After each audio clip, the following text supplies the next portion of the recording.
길이요 진리요 생명이신 그리스도님 찬미 받으소서.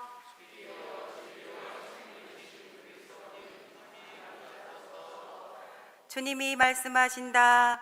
누구든지 나를 섬기려면 나를 따라야 한다. 내가 있는 곳에 나를 섬기는 사람도 함께 있으리라. 길이요 진리요 생명이신 그리스도님 찬미 받으소서. 주님께서 여러분과 함께 또한 사제의 영과 함께 요한이 전한 거룩한 복음입니다. 받으소서. 축제 때 예배를 드리러 올라온 이들 가운데 그리스 사람도 몇 명 있었다. 그들은 갈릴레아의 벳사이다 출신 필립보에게 다가가 선생님, 예수님을 뵙고 싶습니다 하고 청하였다. 필립보가 안드레아에게 가서 말하고 안드레아와 필립보가 예수님에게 가서 말씀드리자 예수님께서 그들에게 대답하셨다. 사람의 아들이 영광스럽게 될 때가 왔다. 내가 진실로 진실로 너희에게 말한다. 밀알 하나가 땅에 떨어져 죽지 않으면 하나 그대로 남고 죽으면 많은 열매를 맺는다. 자기 목숨을 사랑하는 사람은 목숨을 잃을 것이고 이 세상에서 자기 목숨을 미워하는 사람은 영원한 생명에 이르도록 목숨을 간직할 것이다. 누구든지 나를 섬기려면 나를 따라야 한다. 내가 있는 곳에 나를 섬기는 사람도 함께 있을 것이다. 누구든지 나를 섬기면 아버지께서 그를 존중해 주실 것이다. 이제 제 마음이 산란합니다. 무슨 말씀을 드려야 합니까? 아버지, 이 때를 벗어나게 해 주십시오 하고 말할까요? 그러나 저는 바로 이 때를 위하여 온 것입니다. 아버지, 아버지의 이름을 영광스럽게 하십시오. 그러자 하늘에서 나는 이미 그것을 영광스럽게 하였고 또다시 영광스럽게 하겠다는 소리가 들려왔다. 그곳에 서 있다가 이 소리를 들은 군중은 천둥이 울렸다고 하였다. 그러나 천사가 저분에게 말하였다 하는 이들도 있었다. 예수님께서 이르셨다. 이 소리는 내가 아니라 너희를 위하여 내린 것이다. 이제 이 세상은 심판을 받는다. 이제 이 세상의 우두머리가 밖으로 쫓겨날 것이다. 나는 땅에서 들어 올려지면 모든 사람을 나에게 이끌어 드릴 것이다. 예수님께서는 이 말씀으로 당신께서 어떻게 죽임을 당할 것인지 가리키신 것이다. 주님의 말씀입니다. 그리스도님 찬미합니다. 오소서 성령님, 밀알 하나가 땅에 떨어져 죽지 않으면 하나 그대로 남고 죽으면 많은 열매를 맺는다. 안녕하세요. 제가 관면 혼배나 혼배 미사를 할 때 강론 때 항상 신랑과 신부에게 하는 말이 있습니다. 다음과 같이 얘기합니다. 신랑 따라하십시오. 세상에서 가장 미련한 남자는 자기 안에 울리고 이겼다고 좋아하는 남자다. 신부도 따라하세요. 이방 저방에도 서방이 최고다. 내 신랑을 다른 사람과 비교하지 말자. 사랑은 이기는 것도 비교하는 것도 아니기 때문에 그렇습니다. 상대방을 이겨서 얻는 것은 사랑이 아니고 누군가와 비교를 해서 기쁨을 얻는 것도 사랑이 아닙니다. 다툼이 있을 때 자기만 옳다고 우겨대기 시작하면 절대로 화해할 수 없습니다.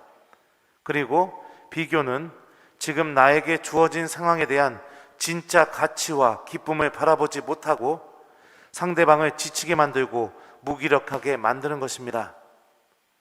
사랑은 참 놀라운 것을 배우게 합니다. 내가 져주고 더 희생하고 더 작아지게 될 때 그 선택이 무의미하거나 바보 같은 것이 아니라 바로 기쁨과 행복을 얻게 된다는 것을 우리에게 알려주기 때문에 그렇습니다. 사랑은 돈으로도 좋은 배경으로도 사회적인 능력으로도 얻을 수 없습니다. 그런데 오늘날의 세상은 많은 사람들이 이것으로 사랑이 이루어지는지를 알고 있습니다.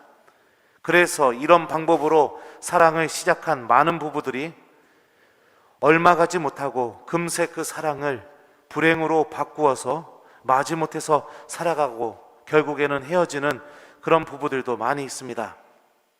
진짜 사랑이 아니기 때문에 그렇습니다. 진짜 사랑은 져줌으로써, 들어줌으로써, 내어줌으로써, 내가 희생함으로써, 나를 죽이고 상대방이 살 수 있게 만들어줌으로써 얻어지는 게 사랑이기 때문에 그렇습니다. 내가 상대방을 위해 얼만큼 내 자신을 내려놓을 수 있는가? 사랑은 이런 방법으로 열매를 맺고 견고해지고 우리를 행복으로 이끌어갑니다. 밀알 하나가 땅에 떨어져 죽지 않으면 하나 그대로 남고 죽으면 많은 열매를 맺는다. 예수님의 이 말씀에는 사랑의 신비, 곧 십자가의 신비가 담겨 있습니다. 예수님의 희생, 죽음에 이르기까지 순종함, 예수님 자신보다 우리를 더 사랑함, 절대로 포기하지 못하는 마음, 그 어떤 것도 용서해 주려는 마음, 그래서 당신을 믿는 나를 살리려는 마음이 이 말씀 안에 다 담겨 있죠. 그래서 우리는 십자가를 하느님 사랑의 최고의 표현이라고 고백합니다. 그리고 우리는 하느님께서 보여주신 이 방법만이 우리를 살리고 우리를 구원하고 있다고 믿고 있습니다. 목숨을 내어놓으면서까지 나를 사랑하시는 하느님의 자기 비움과 자기 희생이 우리를 구원하고 영원한 생명을 가져다 준다고 우리는 매일 미사 때마다 확인하고 있습니다. 나만 중요하게 여기는 곳에는 사랑이 존재할 수 없습니다. 사랑은 예수님께서 보여주신 것처럼 밀알 하나가 땅에 떨어져 죽음으로써 열매를 맺는 것이기 때문에 그렇습니다. 내가 상대방의 삶 안에 떨어져서, 상대방의 마음 속에 떨어져서, 상대방의 그 생각 속에 떨어져서 죽음으로써, 다시 말하면 나의 작아짐을 통해, 나의 희생을 통해, 나의 비움을 통해 맺어지는 열매가 바로 사랑이기 때문에 그렇습니다. 지금 사랑하는 사람과 대화가 안 됩니까? 자꾸만 싸우고 언성을 높입니까? 자꾸만 짜증이 납니까? 한번 생각해 보십시오. 얼마나 내 자신을 죽여봤습니까? 그 사람을 위해서 얼마나 내가 들으려고 했습니까? 혹시나 그 다툼 속에, 그 끊이지 않는 다툼 속에 나만 존재하는 거 아닙니까? 나를 위해서 내가 사랑하는 사람이 희생해야 되고, 나를 위해서 내가 사랑하는 사람이 움직여야 되고, 나를 위해서 내가 사랑하는 사람이 없어져 버려야 되는 거 아닙니까? 그런 마음이 있다면 그 다툼은 절대 끊어지지 않을 겁니다. 자녀들과 대화가 사라졌습니까? 그러면 내가 자녀들을 어떻게 대하고 있는지 한번 내 마음을 들여다보십시오. 내 생각만 일방적으로 자녀들에게 말하고 있는 건 아닙니까? 여러분들은 자녀들의 가슴 속에 담겨져 있는 목소리를 듣고 있습니까? 얼마나 진지하게 자녀들의 한 말에 대해서 고민하고 있습니까? 아니면 자녀는 내가 못 이룬 꿈과 희망을 이루어주는 대신 그 아바타 같은 그런 존재입니까? 나의 욕심을 채우기 위해서 자녀들을 이용하고 있는 건 아닙니까?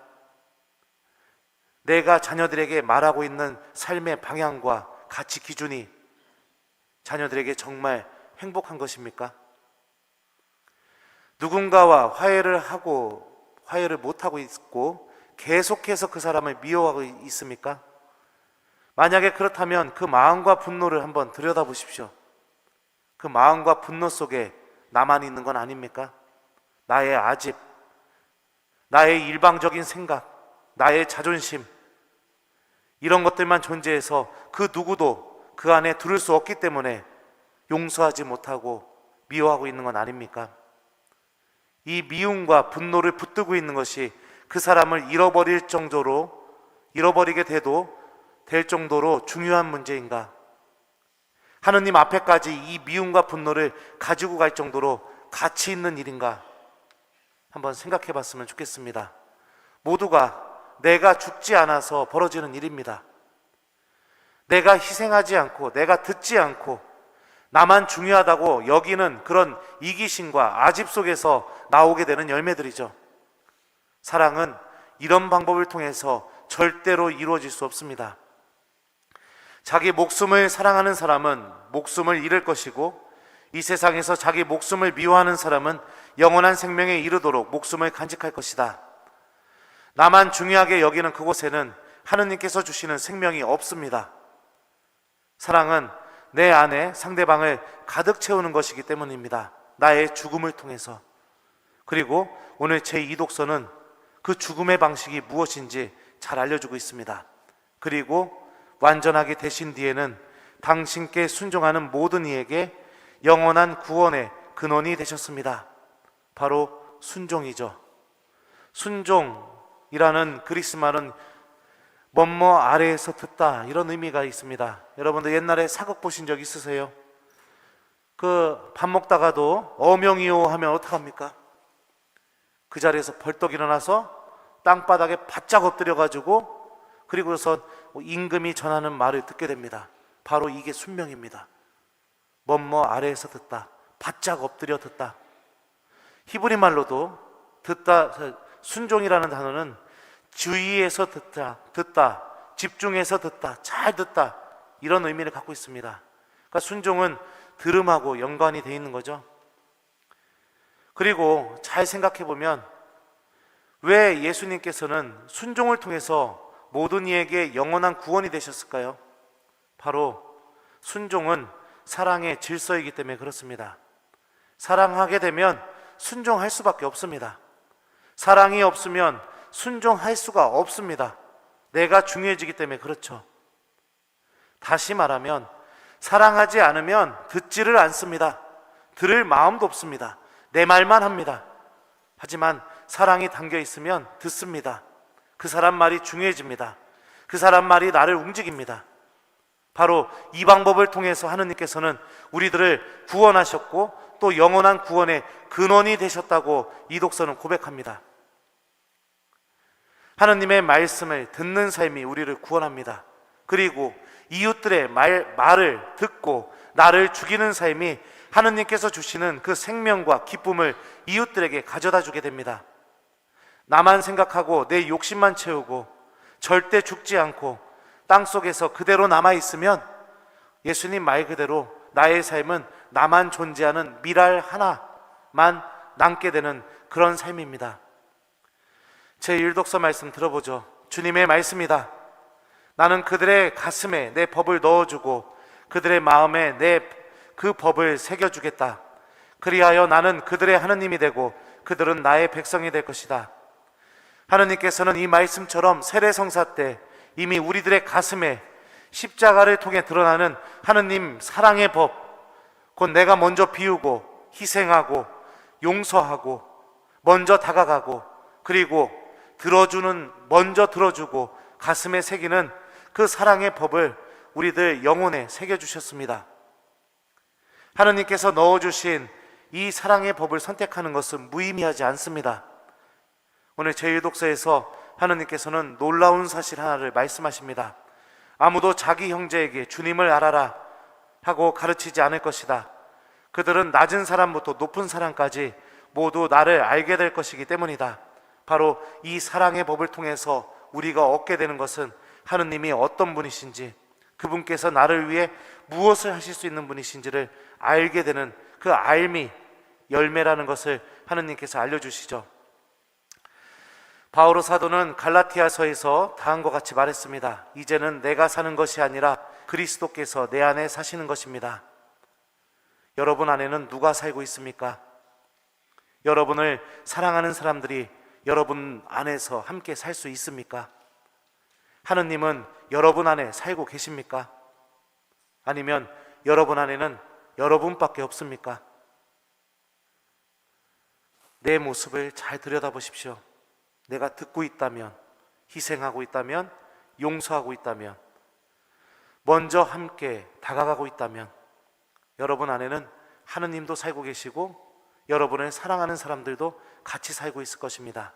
하지만 소리 지르고 있고 폭언을 일삼고 작은 실수에도 분노하고 내 말만 하고 있고 나만 옳다고 우기고 있고 그리고 나를 만나는 사람들이 불행하고 마음이 아파하고 있고 그러고 있다면 여러분 안에는 아무도 없습니다.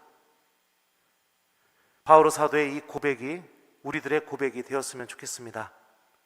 밀알 하나가 땅에 떨어져서 죽는 방법은 들음을 통해, 예수님께서 십자가에 못 박혀서 죽는 그 순간까지 성부 하느님의 말씀에 순종하고 들음으로써 사랑을 완성시켰던 것처럼 하느님의 목소리에 귀를 기울이시고 여러분을 사랑하는 사람들의 목소리에도 귀를 기울여 그 말씀이 내 안에 가득 차도록 노력하는 신앙인이 되었으면 좋겠습니다. 숙제 주겠습니다. 이번 한 주간 동안 듣는 한 주간이 되십시오. 내 말만 하지 마시고 제발 좀 듣는 한 주간이 되시길 바랍니다. 하느님의 말씀도 들으시고 이웃들의 말도 듣고, 그래서 나만 남아있는 삶이 아니라 하느님과 이웃들이 내 삶 안에 기쁨으로 남아있을 수 있도록 노력하는 한 주간이 되었으면 좋겠습니다. 밀알 하나가 땅에 떨어져 죽지 않으면 하나 그대로 남고 죽으면 많은 열매를 맺는다. 아멘.